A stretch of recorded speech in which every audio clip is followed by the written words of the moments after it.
The sun over Dry Mesa in the summer of 1879 was not a gentle thing. It was a hammer on an anvil of baked earth, beating the life out of the sky until it bleached to a pale, hazy blue. The wind, when it came, offered no relief.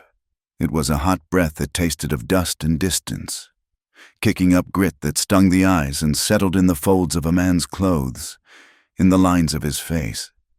It was a land that demanded resilience, that stripped a person down to bone and will, and rewarded them with nothing more than another day of the same.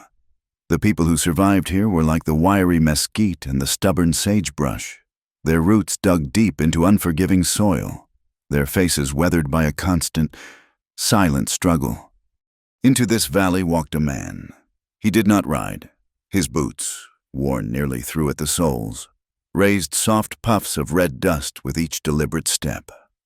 He carried a bedroll slung over one shoulder and a canteen that sloshed with the sound of being nearly empty. His name was Eli Mercer, and he was 34 years old, though the look in his gray eyes suggested a man who had lived a lifetime longer than his years accounted for. The shadow of the Montana mountains was still behind those eyes, a cold memory of silver ore and shattered rock, of darkness and the ghost of a friend's voice. He had been a miner, but that life was buried now, and he was a man walking away from the grave, hoping the dust of a new place could cover his tracks for good. He saw the Hayes Ranch long before he reached it, a collection of low, sturdy buildings hunkered down against the vast emptiness. It was a place built for purpose, not for comfort. The main house was solid timber and stone. The corrals were fenced with thick, sun-bleached posts, and the barn stood tall and resolute against the horizon. There was an order to it, a sense of unyielding control that spoke of its owner. As Eli drew closer, the scent of horse and hay and dry earth grew stronger, a smell of hard work that was familiar to him, a language his body understood even if his heart had forgotten how to speak much of anything else. A man stood on the porch of the main house, watching his approach. He was broad-shouldered and thick through the chest, with a beard the color of iron filings and eyes that missed nothing. This was Abel Hayes, the patriarch of this domain. His posture was as unbending as the land he ruled, and his gaze was a physical weight. He did not move as Eli stopped before the porch steps, just stood there with his arms crossed, waiting. Eli took off his hat, revealing hair darkened with sweat. He nodded. "I am looking for work," he said, his voice a little rough from disuse and dust. Abel Hayes's eyes narrowed. He looked Eli up and down, taking in the worn clothes, the calloused hands, the exhaustion that clung to him like a second skin. He looked at the empty road behind Eli, a road that stretched to nowhere. Men looking for work usually ride. He stated, "A horse is a tool. You have no tools." "My horse went lame a week back," Eli answered. "The lie coming easily, I sold him for what I could get. My tools are my hands." Abel grunted, a sound of profound skepticism. He did not trust men who appeared out of the dust with nothing but a story. The West was full of them, men running from something, a lawman or a debt or a past they hoped to outwalk. Every drifter was a potential threat to the order he had carved out of this wilderness. "Hands," he repeated. "We have plenty of men with hands. What can they do that the others cannot?" "I can mend a fence that will hold through a stampede," Eli said, his gaze steady. "I can gentle a horse without breaking its spirit.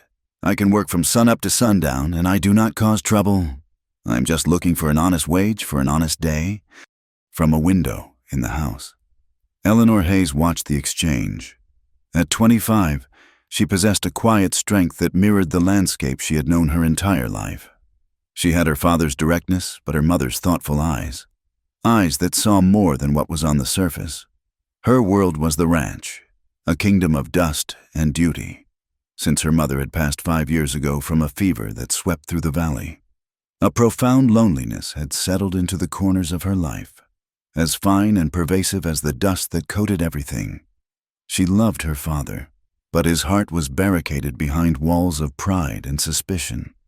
and the conversations between them were often about cattle prices and rainfall, not the aches of the soul. She saw the stranger standing before her father, and he was not like the other hands. The cowboys her father hired were often young and loud, full of swagger and cheap whiskey on payday. This man was different. There was a stillness about him, a settled weight in his shoulders that was not just weariness. He stood his ground under her father's scrutinizing gaze, not with arrogance, but with a simple, solid presence. She saw the decency in the line of his jaw, the deep sadness in the set of his eyes. He looked like a man who had known a different kind of life before this one, a life that had been taken from him. Her father was speaking again, his voice carrying on the dry air. "I pay $15 a month and board. You sleep in the bunkhouse. You eat what is given. You do what you are told without question. If you look sideways at my daughter, I will see you gone before the sun sets. Are we clear?" "It is clear," Eli said. "Then get your things to the bunkhouse. Cook, the foreman, will put you to work. And I want to know your name." "Eli Mercer." Abel Hayes gave a short, sharp nod. The deal sealed. He turned without another word and went back into the house, the screen door slamming shut behind him with an air of finality. The audition was over. The suspicion, however, had just begun. Eli put his hat back on and walked toward the bunkhouse, a long, low building that smelled of sweat, leather, and stale tobacco. Inside, a few men were mending tack or playing cards. They stopped what they were doing and watched him enter. The silence was thick with appraisal. A stout man with a weathered face and a drooping mustache rose to his feet. "I am Cook," he said. "The boss said you were coming." Eli nodded, setting his bedroll on an empty bunk in the corner. Cook looked him over, the same dismissive way Abel had. "You can start by checking the north fence line. A few posts were loose after that last little dust-up with the neighbor's cattle. Take the roan. She is steady enough." Eli said nothing, just turned and headed for the corral. He moved with an economy of motion that spoke of long hours of physical labor. He found the roan mare, spoke to her in a low voice, and saddled her with practiced ease. The other hands watched him, their faces unreadable. A man on foot was an outcast, a mystery, and here in Dry Mesa, mysteries were rarely the welcome kind. Eleanor watched from the porch as he rode out, a solitary figure moving toward the vast, shimmering horizon. Her father came to stand beside her, his presence as solid and unyielding as a stone wall. "He is trouble," Abel said, not as a question, but as a fact. "How can you know that, Father?" "I can see it in his eyes. He is running from something. Men like that, they bring their ghosts with them, and ghosts have a way of making noise." Eleanor did not answer. She kept her eyes on the rider, a speck of motion in the immense stillness of the afternoon. She had grown up surrounded by men who were loud about their strengths and silent about their fears. This Eli Mercer seemed the opposite. His silence felt full, not empty. She wondered what ghosts he carried, and why. Instead of fear, she felt a quiet pull of curiosity, a flicker of something that felt dangerously like kinship. As the sun began its slow descent, painting the dusty sky in hues of orange and bruised purple, she had the distinct feeling that the long, quiet rhythm of her life on the Hayes Ranch was about to change. The wind picked up, carrying with it the lonely cry of a hawk, and for the first time in a long time, it did not sound like an ending, but a beginning. The days that followed settled into a rhythm dictated by the sun and the needs of the ranch. Eli Mercer worked. He did not talk about where he had come from, and he did not ask questions about anything beyond the task at hand. He rose before the first light softened the eastern sky and worked until the stars were sharp and brilliant in the deepening twilight. He moved with a quiet efficiency that was almost unnerving to the other hands. Fences he mended stayed mended. Horses he shod stood steady. He could anticipate the weight and shift of a spooked steer, his movements fluid and certain in a way that suggested a deep, ingrained knowledge of the world of work. The other men in the bunkhouse did not know what to make of him.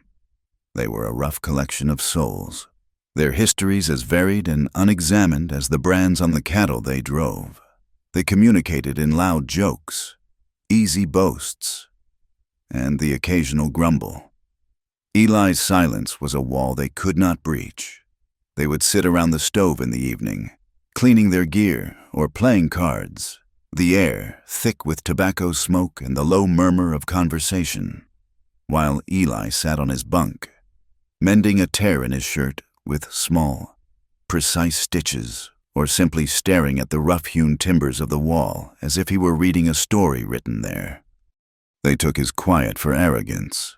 A man with nothing to say was a man with something to hide. Whispers followed him like his own shadow. One hand, a young Texan named Billy, swore he had the look of a man who had seen the inside of a prison. Another, a grizzled old-timer called Jed, figured he was a preacher who had lost his faith. They tested him in small ways. A misplaced tool here, a difficult horse assigned to him there. Eli met each small provocation with the same unnerving calm. He would find the tool without complaint, or gentle the difficult horse into submission with a patience that was more effective than any whip or spur. His competence was undeniable, and it only deepened their suspicion. He did not drink with them when a bottle was passed around, and he did not join their crude talk about women. He existed among them, but he was not one of them. Eleanor found herself watching him more and more, from the kitchen window as she prepared the midday meal, or from the porch in the late afternoon. Her gaze would drift to the lone figure working out in the heat. He was a stark contrast to the other men. Where they were loud, he was quiet. Where they moved with a kind of restless, swaggering energy, he moved with a deep and abiding stillness. She noticed the small things. The way he would pause to let a horse drink its fill, his hand resting gently on its neck, the way he looked at the distant mountains with a longing that seemed to her a profound form of prayer. There was a gentleness in his hard hands, a sorrow in his steady eyes that spoke to a part of her own lonely heart. He was a puzzle, and she felt an unfamiliar urge to find the pieces. One afternoon, a week after his arrival, the air was heavy and thick with the promise of a storm that would likely never come. Eleanor decided to work with a young filly in the round pen, a spirited bay her father had high hopes for. The filly was flighty, her nerves as taut as a fiddle string. Eleanor spoke to her in a low, soothing voice, trying to get her to accept the saddle blanket on her back. Most of the hands were out on the range, but Eli was in a nearby corral, repairing a broken gate, the rhythmic tap of his hammer a steady beat in the afternoon quiet. Suddenly, a rattlesnake, startled from its shady spot under a water trough, sent its dry, chilling warning into the air. The sound was electric. The filly's head shot up, her eyes white with terror. Before Eleanor could react, the horse reared, screaming, her front hooves lashing at the air. Eleanor stumbled backward, falling hard in the dust as the filly spun, her powerful hind legs kicking out blindly. The world became a storm of dust and panic. The other men in the yard froze for a heartbeat too long, but Eli moved. He vaulted the corral fence not with the clumsy haste of a panicked man, but with the explosive grace of a predator. He did not shout. He did not run at the horse. He simply placed himself between the terrified animal and Eleanor, who was scrambling to get away. He held his hands out, low and open, and spoke to the filly. His voice was not the command of a master, but a low, calming murmur, a sound that cut through the noise of the snake and the horse's fear. "Easy now," he said, his voice a current of peace in the chaos. "Easy, girl. It is all right." The filly, still trembling, stopped her frantic spinning, her wild eyes fixed on him. He took another slow, deliberate step, never breaking his gaze, never ceasing his soft words. The snake, its warning delivered, slithered back into the shadows. Eli reached out slowly and laid a hand on the filly's trembling neck. He stroked her, his touch firm and reassuring, until her breathing began to slow and the terror in her eyes subsided. He stood with her for a long moment, a man and a horse in a silent conversation, until the animal was calm. Her head lowered, her trust given. Only then did he turn to Eleanor. He walked over to where she sat in the dust, her dress torn at the knee and a streak of dirt on her cheek. He extended a hand to her. She looked at it for a moment, at the calluses and the faint scars, and then placed her own hand in his.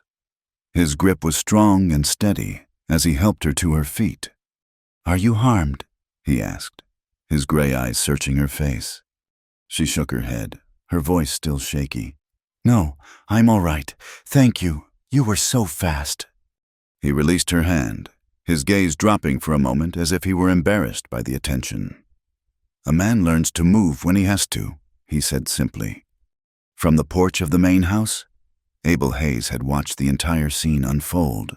He had seen the snake, the panic, the fall. He had seen the new hand's impossible speed and his almost magical calm. He had seen him save his daughter from serious injury, perhaps worse. But what he saw now, what made his hands clench into fists at his sides, was the look that passed between them. It was not just gratitude on his daughter's face. It was something more. It was admiration. It was a deep, unguarded curiosity.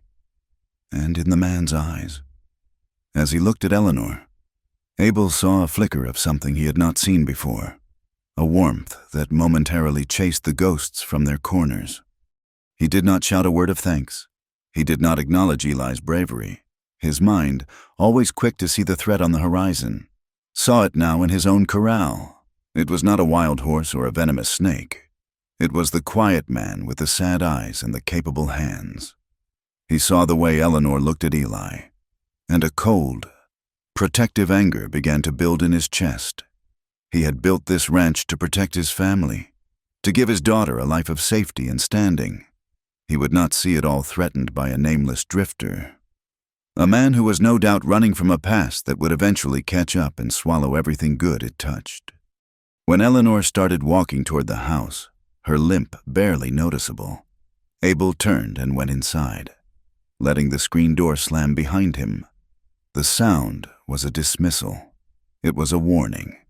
The stranger had proven his use, but in doing so, he had crossed a line that Abel had not even realized was there. The quiet valley no longer felt quite so safe. A new and unpredictable element had been introduced, and Abel Hayes would be watching, his heart as hard and wary as the land he had fought so hard to tame. The incident with the spooked filly left an invisible mark on the dry air of the Hayes ranch. It was a line drawn in the dust, and everyone knew, without a word being spoken, which side of it they stood on. For Abel Hayes, it was the line between a useful hand and a perceived threat. For the other ranch hands, it was the line between a quiet outsider and a man of unexpected capabilities, which only deepened their mistrust. And for Eleanor and Eli, it was the line between two strangers and two people who had shared a moment of genuine peril and profound connection. An unspoken awareness now existed between them, a current that flowed beneath the surface of the long, hard days. The summer deepened its grip on the valley, sucking the moisture from the earth until the ground cracked like old pottery. The creek that ran through the property dwindled to a muddy trickle, and the distant mountains shimmered behind a veil of heat. The work on the ranch intensified, becoming a grueling battle against the elements. The cattle grew leaner, their ribs showing through their hides, and the men worked with a grim, sun-beaten determination, their tempers fraying as thin as their ropes. Water was everything. It was rationed for the stock and for the men, each bucketful a treasure drawn from a dwindling well. It was in this landscape of thirst and toil that the fragile thing between Eleanor and Eli began to grow. Their encounters were never planned, but were instead brief intersections in the course of their duties, moments as precious and vital as a drop of rain. Eleanor took to checking the outlying wells herself, a task she claimed was to spare the overworked hands. But in her heart, she knew she was hoping to find him. She often did. She would see him in the distance, a solitary figure working on a stretch of fence under the vast, unforgiving sky. One afternoon, the sun a white fire overhead, she found him resetting a post that had been loosened by the hard ground. He had removed his shirt, and his back, lean and corded with muscle, was slick with sweat. He worked with a steady, rhythmic grace, his movements economical and sure. He did not see her approach until her horse's shadow fell over him. He looked up, his gray eyes squinting against the glare, and he quickly reached for his shirt. She dismounted, holding out her canteen. "You should drink," she said. He hesitated for a moment, then took it, his fingers brushing against hers. The touch was brief, accidental, but it sent a jolt through her. He drank deeply, then handed it back. "My thanks," he said, his voice low and raspy. They stood in silence for a moment, the only sound the buzz of insects and the soft sigh of the hot wind. "It is a hard summer," she said finally, stating the obvious because the truth of what she really wanted to say was too large and too dangerous to voice. "They all are," he replied, his gaze drifting toward the parched hills. "This land does not give anything away for free." His words were simple, but they carried a weight that resonated with her. He understood the soul of this place, its unforgiving nature. He was not a man who expected things to be easy. She began to look for reasons to go to the stables when she knew he would be there. She would find him grooming a horse or mending a piece of tack in the cool, dusty twilight of the barn. He had a way with the animals, a quiet authority that calmed even the most skittish colt. He never used a harsh word or a heavy hand. One evening, she watched as he treated the bay filly, the same one that had spooked. He spoke to the horse in a low murmur, his hands moving over her with a gentle confidence that was mesmerizing. She asked him, "How do you know how to do that? Where did you learn?" He did not look at her, keeping his focus on the horse. "I have been around them for a long time," he said. His answer a polite evasion. A man picks things up. But it was more than that, and she knew it. He began, in his own reserved way, to teach her things. He saw her struggling with the filly one day and offered a quiet suggestion. "Let her feel your thinking," he had said. "A horse knows what you want before you do, if you just let her listen." He showed her how to use the pressure of her legs instead of the force of the reins, how to become a part of the horse's movement instead of just a passenger. Under his guidance, she felt the filly respond in a new way, a partnership forming where before there had been a contest of wills. On another occasion, as they rode separate ways across a high ridge, he paused and pointed toward the sky. "See how those clouds are wispy at the edges, like torn cotton," he said, "and the wind is coming from the north now. You can feel it on your cheek. It smells of dust, but a different kind of dust. Rain is coming. Maybe not today, maybe not tomorrow, but it is coming." He spoke of the land and the sky as if they were pages in a book he had read many times. His observations were sharp, his language precise. He used words like shale and granite when talking about the rock formations, and he understood the subtle signs of the changing seasons in a way that went beyond the practical knowledge of a cowboy. It was the knowledge of an educated man. Eleanor began to realize that the person he was now, this quiet, capable ranch hand, was only a fraction of the man he had been. He was a story with missing chapters, and she longed to know the whole of it. This growing closeness did not go unnoticed, and it created a fierce turmoil within them both. For Eleanor, every conversation, every shared glance, felt like a betrayal of her father. She was a Hayes. She had a duty to this ranch, to her family's name. To feel such a powerful connection to a hired hand with no past and no future was a rebellion she had never imagined herself capable of. She would lie awake in her bed at night, the house silent around her, and feel a confusing mix of guilt and a thrilling, terrifying hope. She was caught between the world she had always known and a world she was just beginning to discover in the depths of a stranger's sad eyes. For Eli, the conflict was even more stark.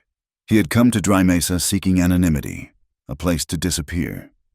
He wanted nothing more than to earn his keep, to be invisible, to let the past fade into a scar he did not have to look at every day. But Eleanor Hayes was making him visible. She saw him, not as a drifter or a hired hand, but as a man. Her presence was a warmth he had not felt in years, a reminder of a life he thought was gone forever. To let her get close was to risk everything. It meant staying put, and staying put was dangerous. The ghosts his past were patient, but they were always hunting.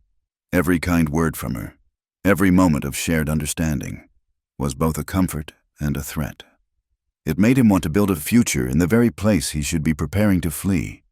He was a man caught between the instinct to run and the profound, unexpected desire to stay.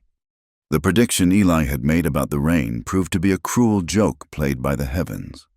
The clouds had gathered, thick and bruised, promising relief, but the hot wind had torn them apart, leaving the sky a pale, empty canvas once more. The heat that followed was worse, a suffocating blanket that settled over Dry Mesa, baking the very air people breathed.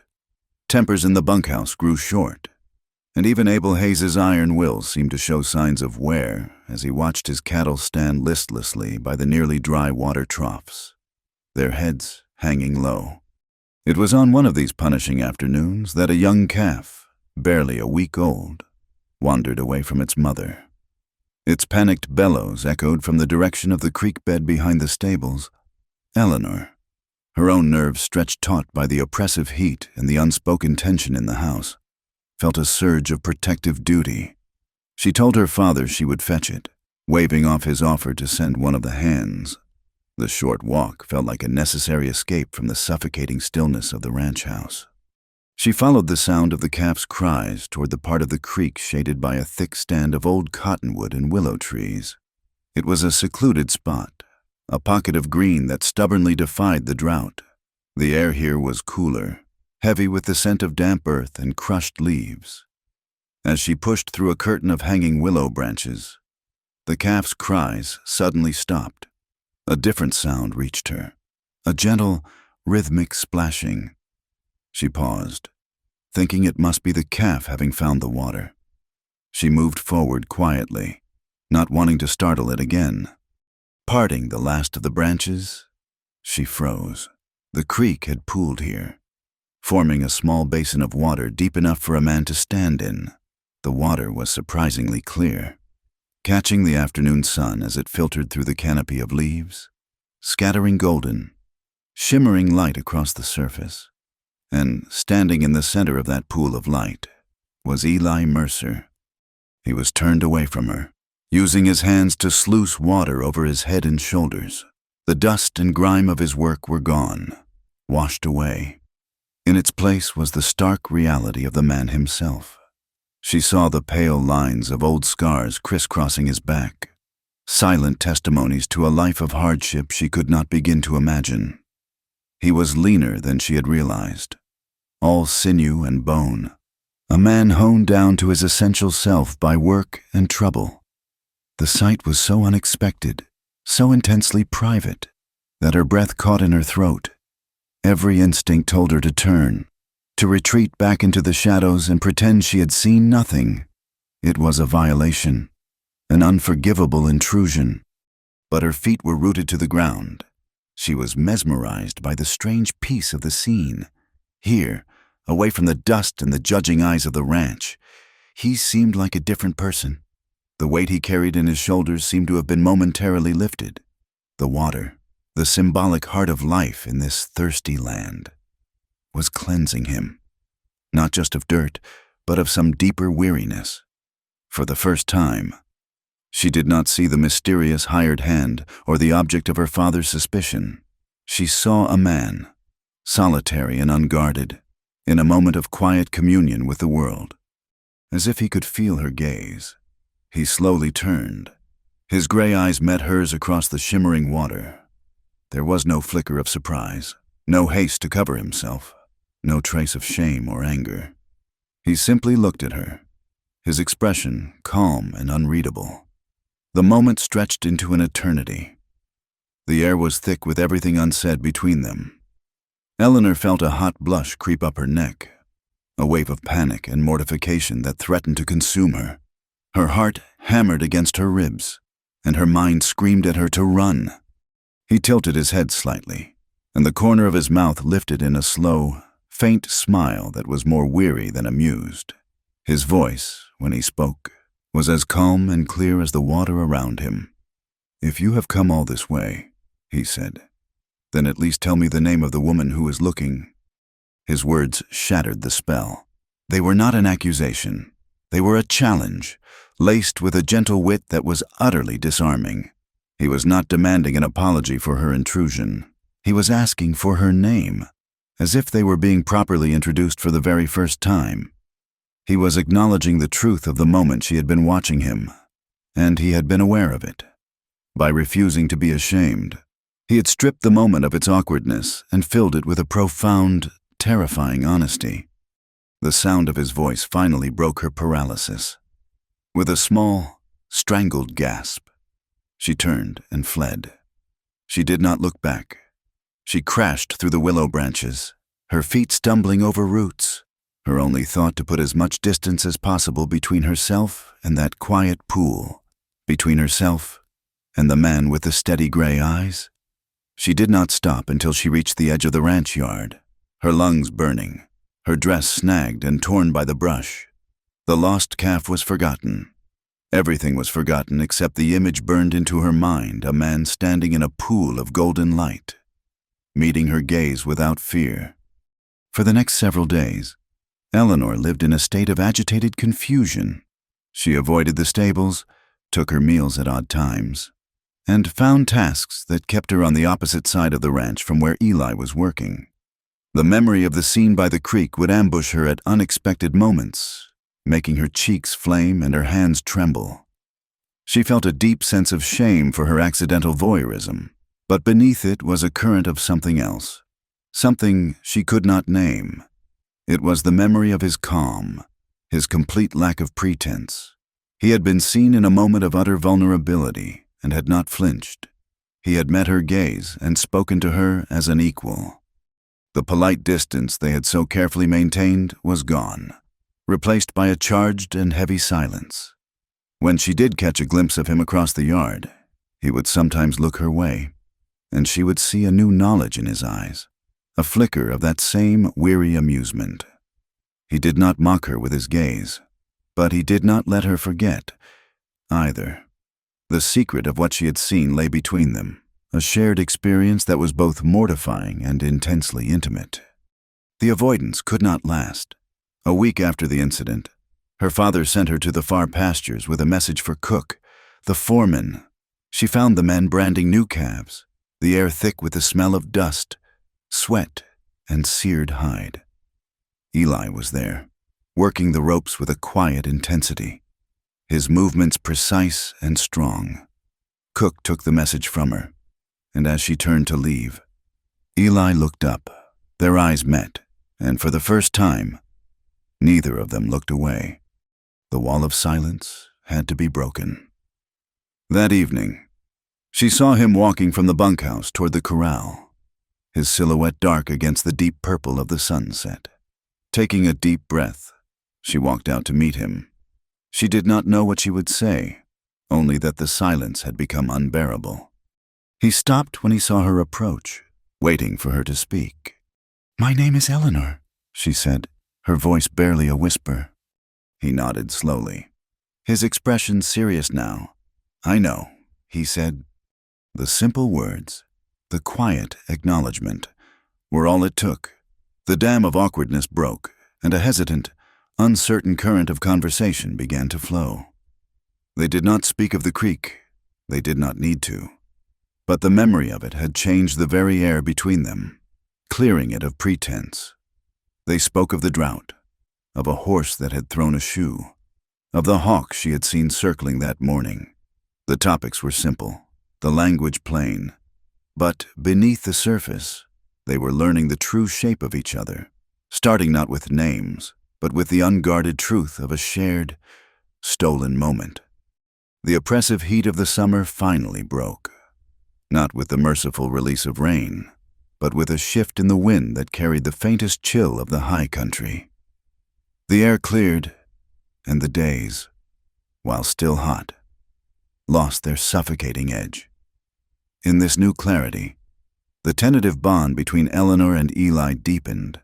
Their conversations, once limited to the practicalities of the ranch, now drifted into the quiet spaces of the evening. After the work was done and the other hands had retreated to the bunkhouse, they would stand by the corral fence, the wood still warm from the day's sun, and watch the stars begin to prick the deep velvet of the sky. He told her, not of his past, but of things he knew. He spoke of the geology of the mountains, explaining how veins of silver were formed by fire and pressure deep within the earth. He spoke of the constellations, pointing out the hunter and the great bear, telling her the old names and the stories that went with them. His knowledge was a quiet river that ran deep beneath his rough exterior. Eleanor, in turn, shared stories of her mother, of growing up in the vast silence of the valley, her voice soft in the gathering dark. In these moments, he was not Eli Mercer, the drifter, and she was not Eleanor Hayes, the ranch owner's daughter. They were simply two lonely people finding a fragile solace in one another's company, their shared looks and quiet laughter a small rebellion against the harshness of the world. This fragile peace was shattered by a trip to town. Abel Hayes rode into Dry Mesa for supplies, his wagon rattling down the dusty main street. The town was the valley's nerve center, a place of commerce and, more importantly, a place of talk, while waiting for the blacksmith to see to a loose wheel rim. Abel took a seat on the porch of the general store. The conversation of the men gathered there, a mix of ranchers and merchants, drifted to him on the warm air. They were talking about a notice the sheriff had pinned up, a 2-year-old flyer from a territorial marshal up in Montana. It spoke of a man wanted for questioning in the matter of a mine collapse. 12 men had been trapped, and one, the foreman, had been found dead, his skull crushed not by rock, but by something that looked a lot more like a shovel. The notice mentioned a witness who claimed the foreman and another miner had been arguing violently just before the tunnel gave way. The miner in question had disappeared in the chaos that followed, vanishing as if the earth had swallowed him whole. He was a silver miner, a quiet man. They said, a man who kept to himself. Abel listened, his face impassive, but inside, a cold certainty began to form. A quiet man. From the north. A man who knew rock and earth. The pieces fit together with a terrible, damning precision. The stranger who had walked out of the dust. The man with no horse and no past. The man his daughter was now looking at with something soft and unguarded in her eyes. The rumor was no longer a piece of idle town gossip. It was a living, breathing threat on his own land. He returned to the ranch that evening with a thundercloud on his brow. He said little during the supper meal, his eyes fixed on his plate. But Eleanor could feel the anger radiating from him, a palpable force in the quiet dining room. After the meal, as she was clearing the table, he finally spoke. "I was in town today," he said, his voice flat and hard. Eleanor paused, her hands full of plates. "Did the supplies come in?" He ignored her question. "They are talking about a man, a miner from Montana, a man who ran after causing a cave-in that took another man's life, a killer." Eleanor's blood ran cold. She set the plates down on the table with a clatter, her eyes wide with a dawning horror. She knew, with absolute certainty, where this was leading. It is just a story. Father, town talk. You know how people exaggerate. He looked up at her, his eyes like chips of granite. This man, he kept to himself. He was a hard worker. He appeared from nowhere. Does that sound like anyone you know?" She shook her head, a knot of fear tightening in her stomach. "You cannot believe that. Not Eli. You have seen him. He saved me from that filly. He is gentle. He is kind." "Gentle?" Abel scoffed, his voice thick with contempt. A wolf can look gentle right before it bites. I see the way you look at him. I see the way you find excuses to be near him. He has been filling your head with soft words and stories. Has not he? He is a drifter with a dark past, and I will not have him poisoning my daughter, poisoning this family." "Father, please," she begged, her voice trembling. "You are wrong. You have to be wrong." "I am not wrong," he said, his voice rising. "I am your father, and it is my job to protect you, especially when you cannot see the danger right in front of your face. My decision is made. You are to stay away from him. You will not speak to him. You will not go near him. Is that understood? It is not a request. Eleanor, it is my command." Tears welled in her eyes, hot and angry. She wanted to scream, to argue, to defend the man she was coming to care for so deeply, but she knew it was useless. When her father's mind was set, it was like trying to move a mountain. She gave a single, sharp nod, then turned and fled the room, his final words echoing in the silence behind her. The next few days were a special kind of torment.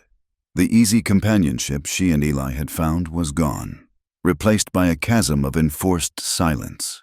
She obeyed her father's command, keeping to the house, her heart aching with a sense of injustice.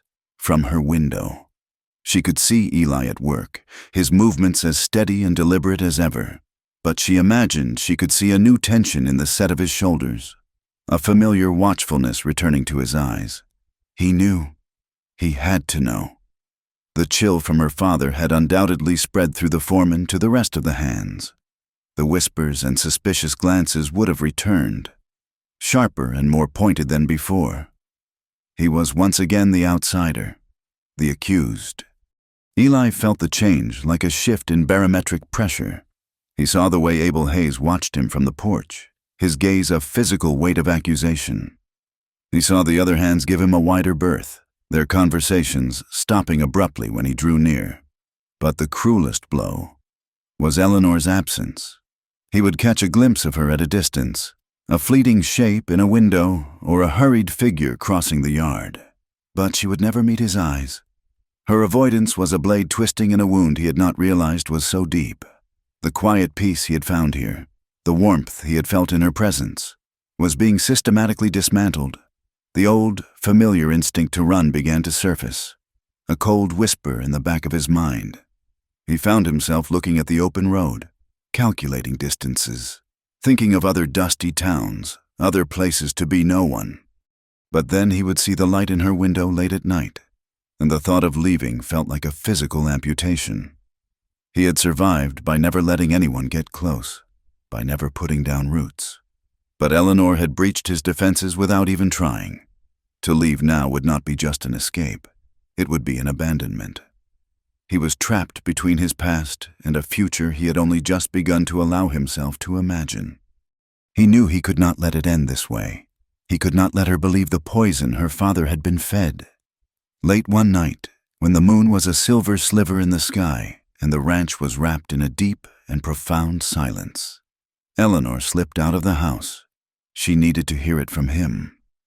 She found him by the corral, leaning against the fence, staring out into the darkness as if he could see the ghosts that haunted him there. He heard her soft footfalls in the dust and turned.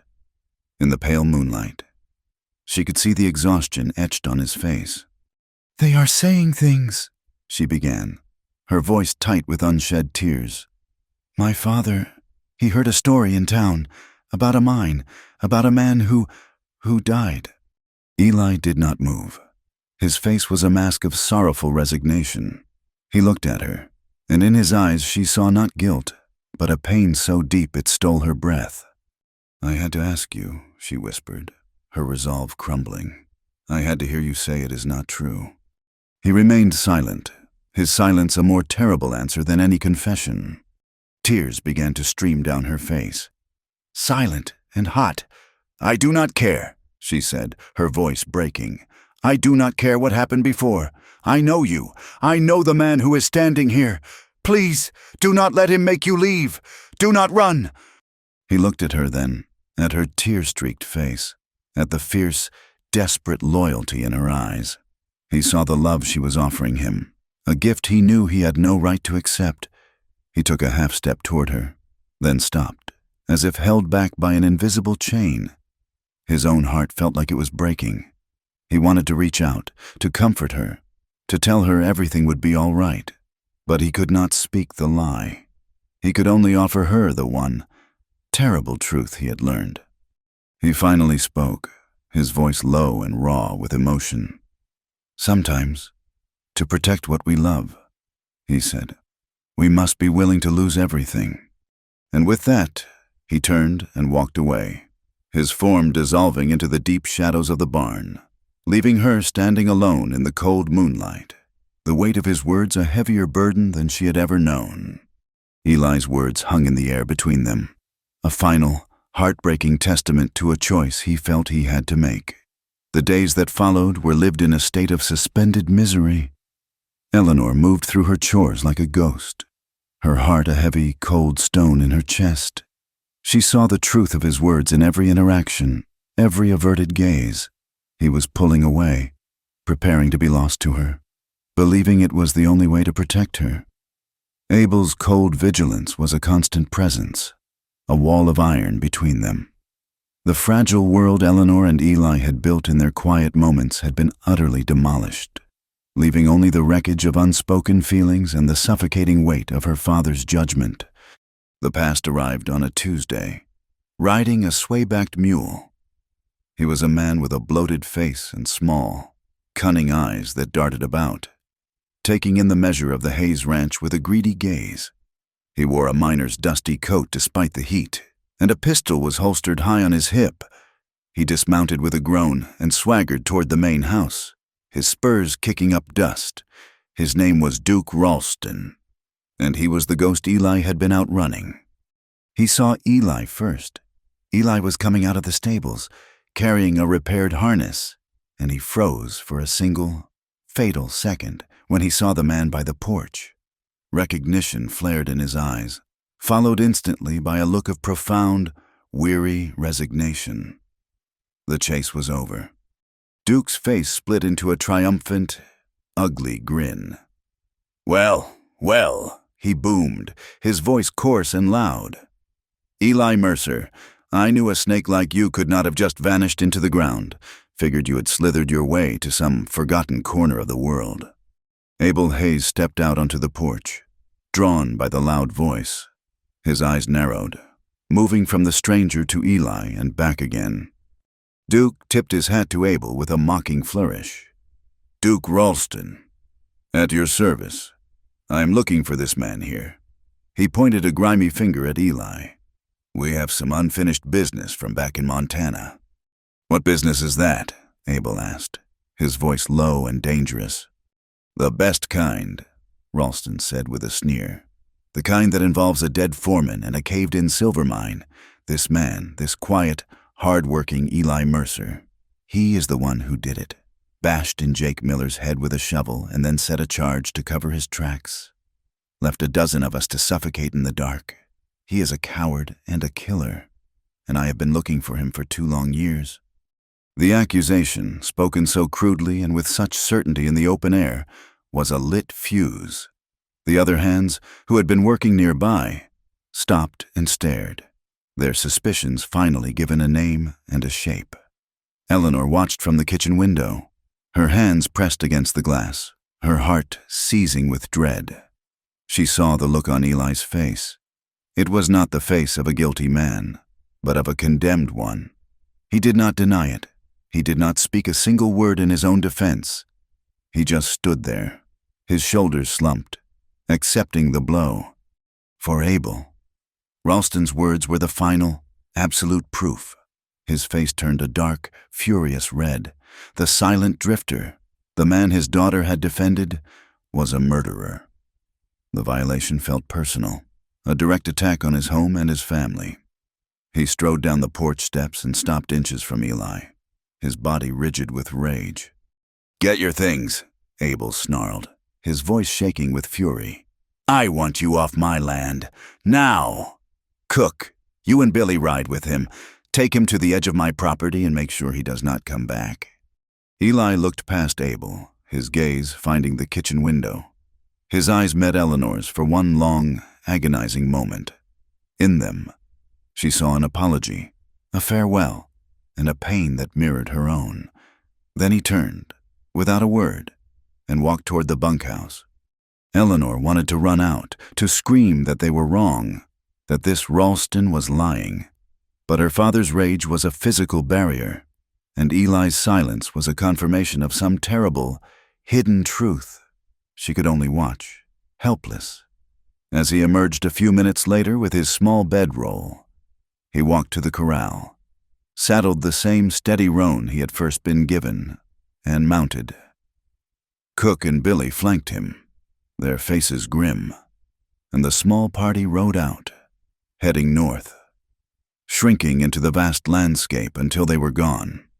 As they disappeared over the rise, the sky began to change. The clear, crisp air of the morning thickened, and the horizon turned a bruised, greenish gray. The wind picked up, kicking dust and leaves into frantic swirls. A storm was coming, a monster of a storm, the kind that had been threatening all summer and was now ready to unleash its full fury upon the parched land.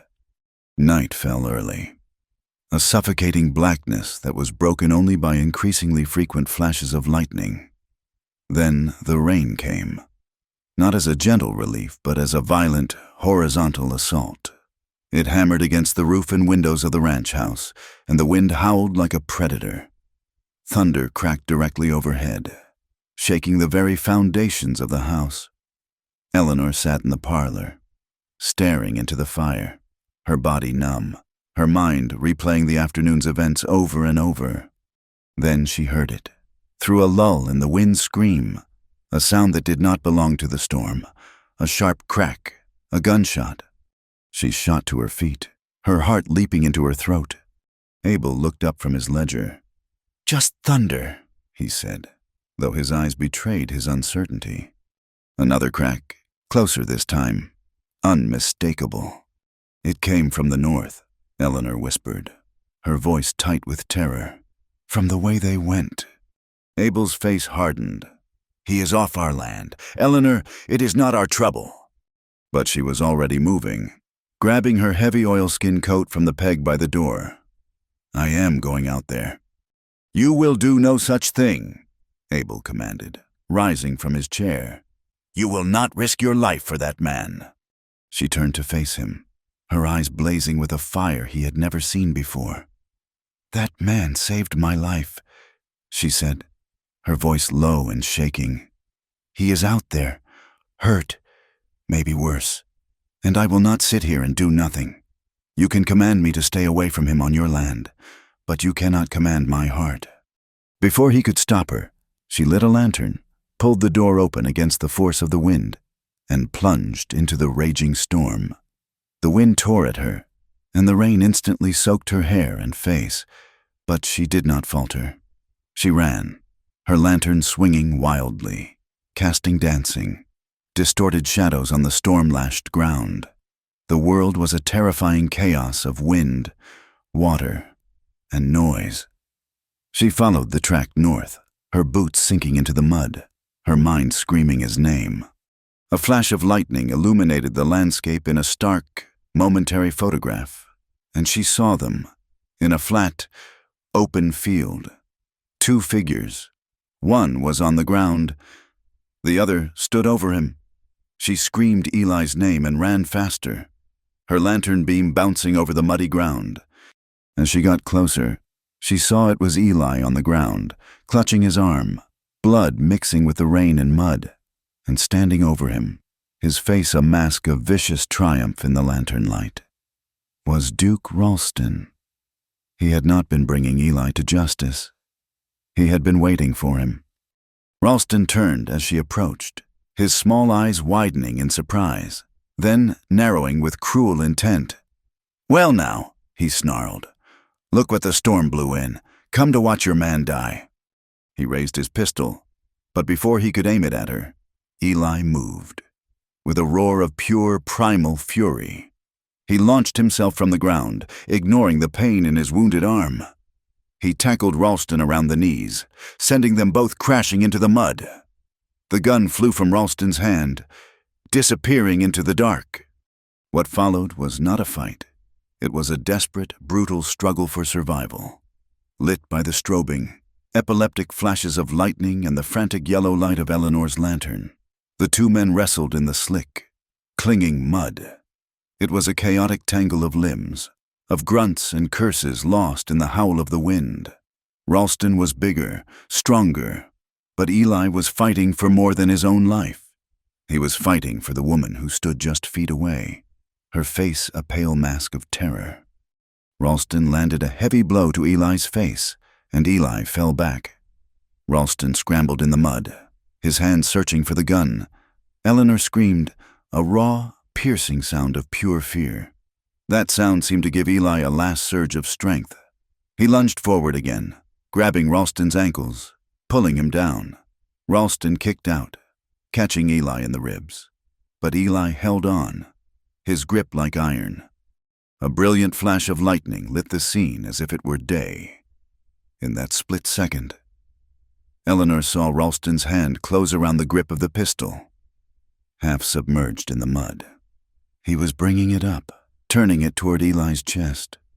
The world exploded in a deafening crack of thunder that was immediately followed by the sharper, flatter report of the gun. For a heartbeat, the two men were frozen, locked together. Then, Duke Ralston's body went limp. He slumped sideways, his face slack, and lay still in the mud. Eli pushed himself away, his breath coming in ragged, painful gasps. He looked at the still form of his tormentor, then at Eleanor. The storm raged on, but the human violence was over. Eleanor ran to him, falling to her knees in the mud. She reached for him, her hands hovering over his wounded arm. His bruised face, rain and tears streamed down her face, indistinguishable. He was alive. In the chaos of blood and mud and thunder, he had protected her. The ghost of his past was finally laid to rest, its body growing cold in the Texas rain. The fury of the storm began to recede, its violent rage spent. The hammering rain softened to a steady, cleansing downpour, and the wind's predatory howl lessened to a mournful sigh. In the sudden ringing silence that followed the gunshot, the world seemed to hold its breath. Eleanor knelt in the mud, her lantern casting a trembling golden circle of light on the scene of brutal survival. Eli was alive, breathing in ragged, shallow gasps, his face a canvas of bruises and cuts, his arm bleeding freely into the sodden earth. The body of Duke Ralston lay a few feet away, a still, dark shape being washed clean by the rain. Getting back to the ranch was an ordeal of grim determination. Eleanor tore a strip from her petticoat and, with shaking hands, fashioned a crude bandage to staunch the bleeding from Eli's arm. He was weak, on the verge of collapse, leaning heavily on her as they stumbled through the slick, treacherous mud. Every step was an agony for him, his breath hissing between his teeth. But he did not complain. He just kept moving, his eyes fixed on the distant, wavering light of the ranch house, a beacon in the stormy darkness. They were a tableau of desperation and devotion, two figures caked in mud and blood, bound together by the violence they had just survived. As they staggered into the ranch yard, the door of the main house flew open. Abel Hayes stood silhouetted against the warm lamplight, a rifle held loosely in his hands. His face was a mask of stone, but his eyes, when they fell upon his daughter, so disheveled and yet so fiercely protective of the wounded man beside her, betrayed a flicker of shock and something akin to fear. Cook and Billy, the two hands who had been sent to escort Eli away, came running from the bunkhouse, their faces pale and etched with guilt. They had heard the shots and had been riding back, fearing the worst. Abel's first instinct, the hard, protective anger that had ruled him for days, rose in his throat. But the words died before they could be spoken. He saw the truth of the situation in the blood on Eli's shirt, in the exhausted, defiant set of his daughter's jaw, and in the dead man's pistol that Cook found half buried in the mud near the northern fence line. This was not the simple narrative of a drifter getting his due. This was something far more complex and dangerous. "Do not take him to the bunkhouse," Eleanor said, her voice clear and steady despite her exhaustion. "He is coming inside." It was not a request. It was a statement of fact, a declaration of a new reality. Abel looked at her, truly looked at her, and saw not his little girl, but a woman of formidable will. He saw the woman her mother had been, full of strength and an unshakable sense of what was right. He gave a single, curt nod. The first concession he had made in a battle he was only now beginning to understand he had already lost. They brought Eli not to the main parlor, but to the small guest room at the back of the house, a quiet space that smelled of cedar and clean linen. For the next several days, that room became Eleanor's entire world. She became his nurse, his guardian, his anchor to the living. The bullet had passed clean through the fleshy part of his upper arm, a wound that was painful but not, by itself, life-threatening. It was the fever that came afterward that nearly took him, a raging fire born of the wound, the brutal fight, and the long, cold hours in the rain. She tended to him with a devotion that was fierce and absolute. She cleaned and bandaged the wound, her touch gentle and sure. She spooned cool water and warm broth between his cracked lips. She sat by his bedside through the long, silent nights, listening to his ragged breathing, placing cool cloths on his burning forehead during his fevered delirium. He spoke of things she did not understand, of darkness and the smell of blasting powder, of a man named Ben and the terrible, grinding sound of rock giving way. His past came out of him in broken whispers and tormented cries, a puzzle of pain she could not yet piece together. Abel watched from a distance. He saw his daughter's exhaustion, the dark circles that appeared under her eyes. But he also saw a strength he had never fully appreciated. He had spent his life trying to shelter her from the world's harshness, and in doing so, he had failed to see that she had forged a resilience as strong and unbending as his own. The sheriff had come and gone, taking Ralston's body and asking questions that Abel could not fully answer. The story was a murky one of ambush and self-defense, and without a living witness to contradict it, the law was content to let the matter die with the man in the mud. But for Abel, the questions remained, gnawing at the foundations of his certainty. On the fourth day, the fever broke. Eli woke to the soft light of dawn filtering through the window. The fire in his veins had cooled to a dull ache. He turned his head and saw Eleanor asleep in a chair beside his bed, her head slumped to one side, her face pale with fatigue. A profound, aching tenderness filled him, a feeling so powerful it eclipsed the physical pain. She had fought for him, had stayed with him, had pulled him back from the edge.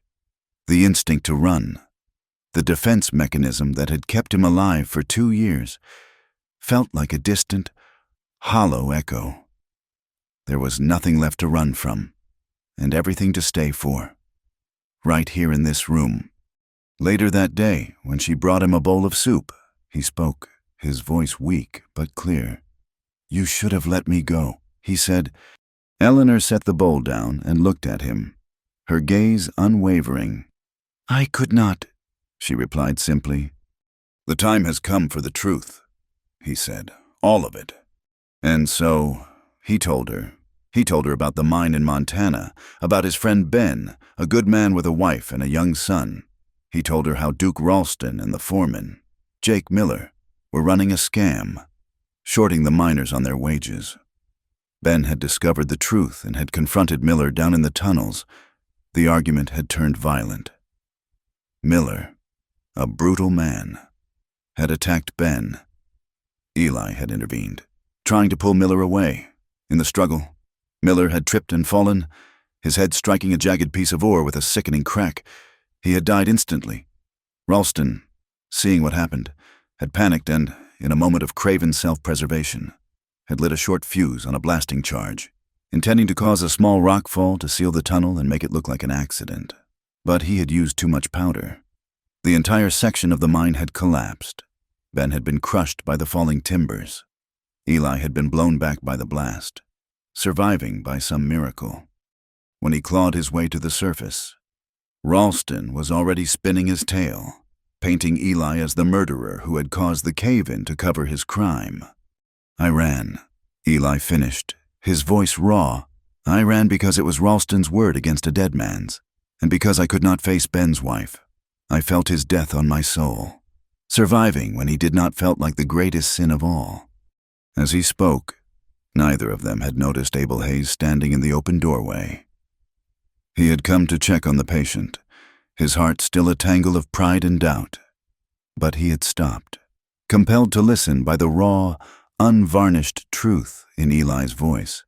He heard the story not of a killer, but of a good man caught in a web of tragedy and betrayal, a man who had been running not from justice, but from his own grief. Abel stood there for a long moment after Eli had finished, the silence in the room thick with the weight of the confession. Then, without a word, he turned and walked away. He returned a few minutes later with 2 glasses and a bottle of his best whiskey. He poured a small amount into each glass. He handed one to Eli. "For the pain," he said, his voice a low grumble. He handed the other to his daughter. Then he sat in the chair she had vacated and looked at the man in the bed. It was not an apology in words, but it was an absolution indeed. It was the beginning of trust. In the days of healing that followed, the atmosphere of the Hayes Ranch transformed. The fear and suspicion were gone, replaced by a quiet, restorative peace. As Eli regained his strength, he and Eleanor would spend hours on the porch, watching the land recover from the storm. The grass was green, the creek ran full, and the air was clean and sweet. Their love, which had been born in stolen glances and forged in a crucible of violence, now settled into something deep, calm, and enduring. It was not the desperate, burning fire of a forbidden passion, but the steady, life-giving warmth of the sun after a long and terrible storm. Eli Mercer had stopped running from the ghosts of his past. He had found a reason to face the dawn. The weeks that followed the storm were a time of quiet mending, for the land and for the people who lived on it. The dry Mesa Valley, quenched by the deluge, came alive with a vibrancy Eleanor had not seen in years. Wildflowers bloomed in carpets of blue and yellow across the plains, and the grass grew thick and green. In the same way, the wounds on Eli's body and soul began to heal. The gash on his arm became a clean, pink scar, and the hunted look in his eyes was replaced by a calm, steady light. He was no longer a hired hand, existing on the periphery of the ranch. He was a guest in the main house, a man who had earned his place not through labor, but through courage and truth. Abel Hayes, in his own gruff and taciturn way, made the change known. He would ask for Eli's opinion on a section of fence or the health of a new colt, treating him not as an inferior, but as an equal. The other hands, led by a newly respectful cook, saw this shift and their own suspicion transformed into a kind of quiet awe. They knew he had faced down a killer in the storm and had saved the boss's daughter. He was no longer a mystery to be solved, but a man to be respected. As his strength returned, Eli began to walk the length and breadth of the ranch, often with Eleanor by his side. They did not need to speak of the love that had grown between them.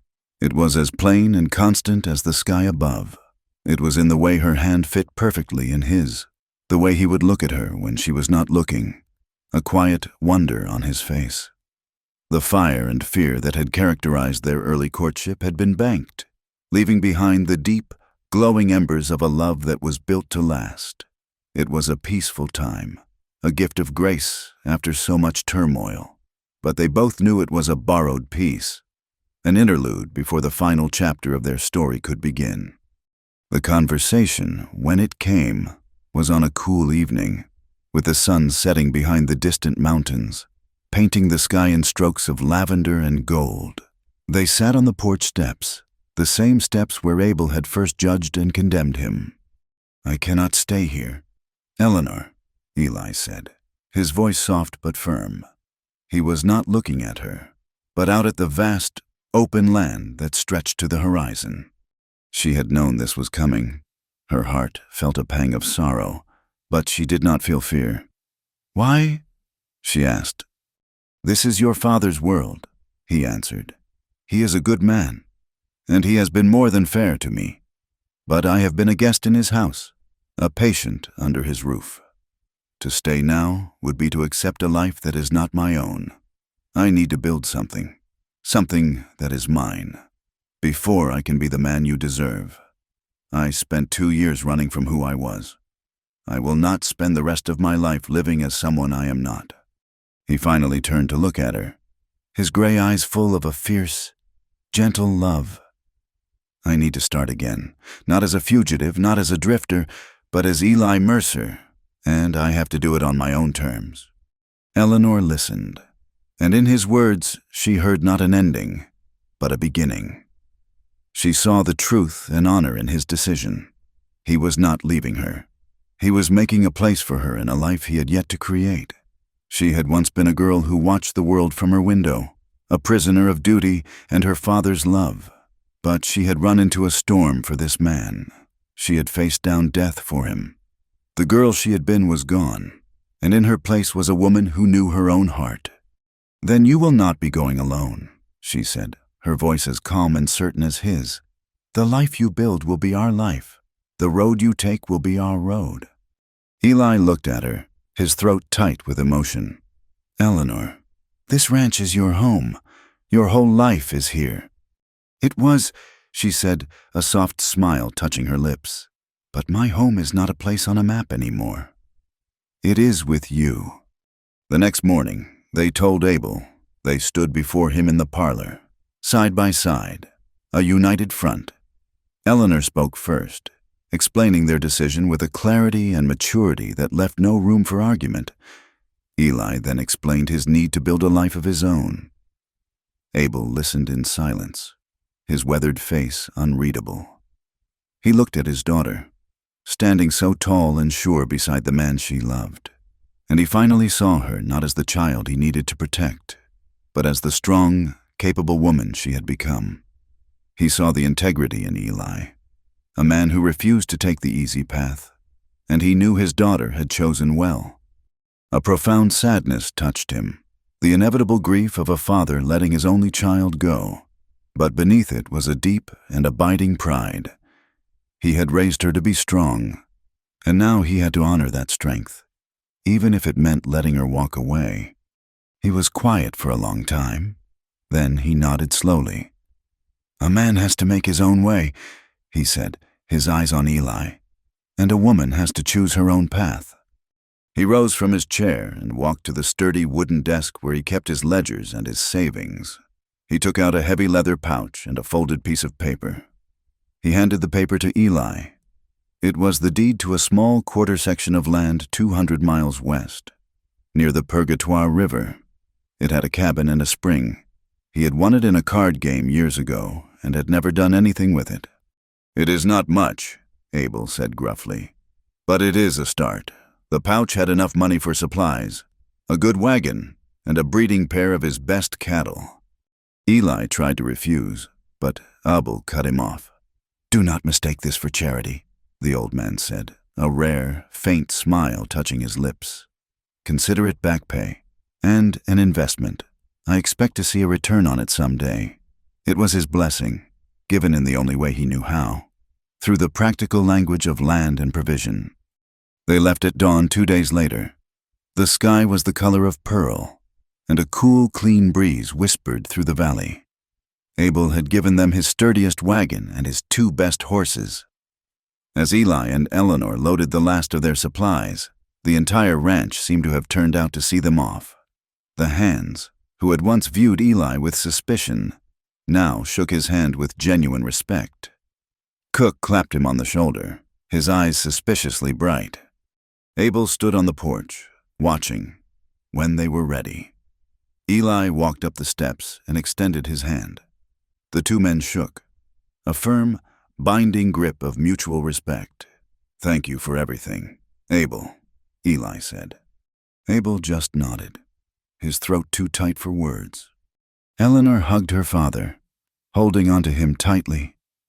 "I love you, Father." "I know," he whispered back, his voice thick. "Be happy." Eleanor climbed onto the wagon seat, and Eli took his place beside her. Picking up the reins, he looked out at the long, dusty road that led away from the only home she had ever known. It was the same road he had walked down months before, a broken man with nothing but a past he was desperate to forget. Now, he was leaving with a future he was eager to build, with the woman he loved by his side.